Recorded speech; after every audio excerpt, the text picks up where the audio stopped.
How's it going, everyone? Welcome to my Humble Choice January 2022 review. So this is not how I wanted to start off the year in terms of a Humble Choice, as we are back down to 10 games instead of 12 this month. Also, the game choice is pretty abysmal. There is not too many good games that I can see in this choice here, and as such, I cannot recommend the Humble Choice for January 2022.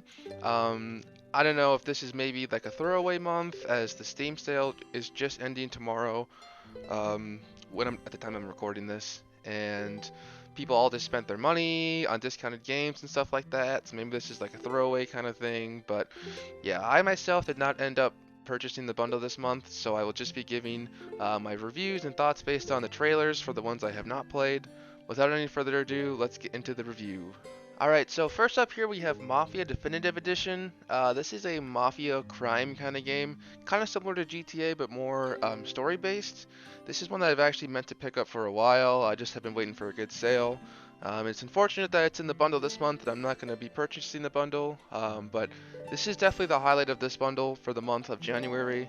Great game, the graphics are super amazing, very nice.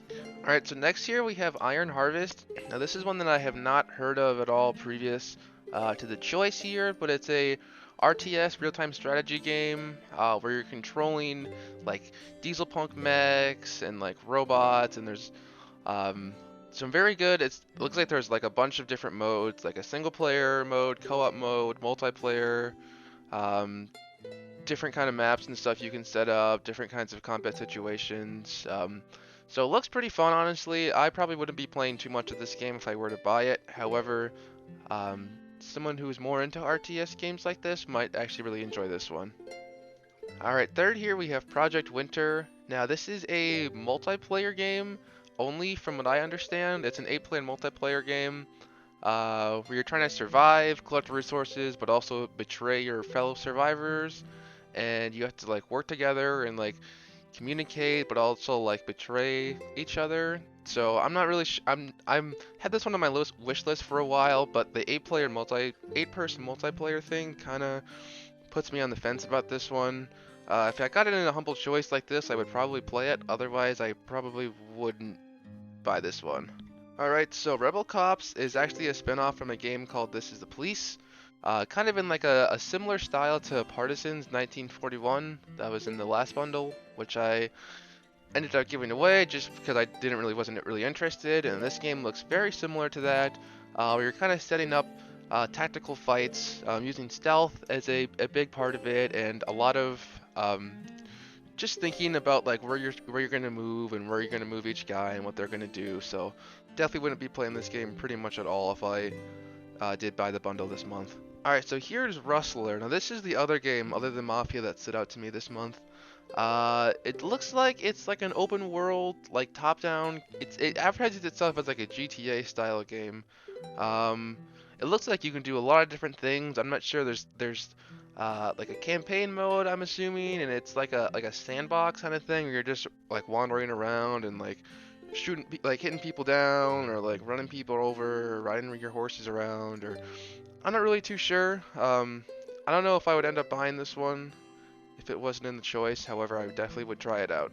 Henry Stickmin collection I am not familiar with. This is advertised as like a Newgrounds kind of pick your own path, reborn and revitalized, with good visuals and stuff like that. Now, if you played the game, played these Stickman games on Newgrounds back in the day, I'm assuming this game would be really cool for you to replay through with the revisited graphics and all that stuff. However, someone who has never really played much of those stick fighting games, I don't know how much this game would be worth to you. So I probably wouldn't be playing this one too much, as I'm not really too much of a fan of the 2D platformer point and click kind of things overall. Farmers Dynasty advertises itself as a unique gaming experience that mixes a life simulation with role-playing elements and a farming simulation. So this looks kind of like a story campaign game, like where you like are playing through someone's life, but you also have a farm to keep up with and manage. This sounds super interesting. Honestly, I feel like I'd be interested enough to give it a try, but I don't know if I would stick with it and keep playing it. Just because the life kind of challenges and the social parts of it, just don't really seem that appealing to me. I'd probably be more wanting to farm than anything else, and I'm guessing with games like this, sometimes one part of the game is stronger than the other, like the farming might be a lot better than the story mode and stuff.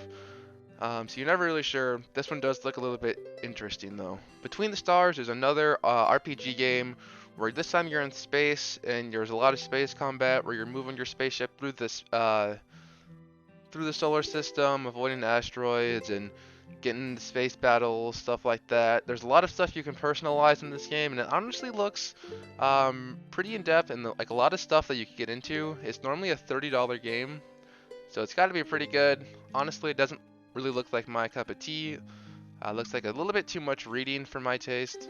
However, it definitely looks like a pretty solid game. Next here we have Retrowave. Now, I actually have played this one before, as I have gotten it in a bundle in the past. And this one is definitely would be like one of the last two in the bundle. I can see why they put this one in there. Or normally a $2 game. This is literally like similar to like an iPhone or like an Android app game where it's literally kind of just you're just moving your car, avoiding things, listening to the nice retro music with the retro background. Definitely nice for like to play for like 10 or 15 minutes or something, but it kind of impossible to play after that. It's fun to play every so often, but definitely not a game you're going to spend hours and hours playing. Last year we have Midnight Protocol. Now, admittedly, I would know a little bit more about this game and what's going on if I actually played it, but this does look like a game I would not really enjoy too much. This is a tactical, narrative-driven RPG in the near future. So you're pretty much just, it looks like you're just doing something with protocols and like a lot of like strategy, like typing stuff and like a lot of reading. Yeah, I don't know. Maybe fun for a very select group of people, but for the majority of people, maybe myself included, well, I would not want nothing to do with this kind of game. So in conclusion, I cannot recommend the January Humble Choice this year.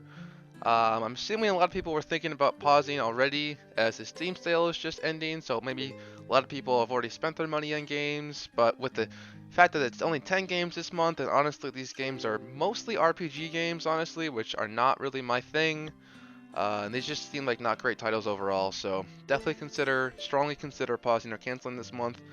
Thank you so much for watching my review. Make sure to subscribe as I'll be doing more videos like this in the future, and I'll see you in the next one.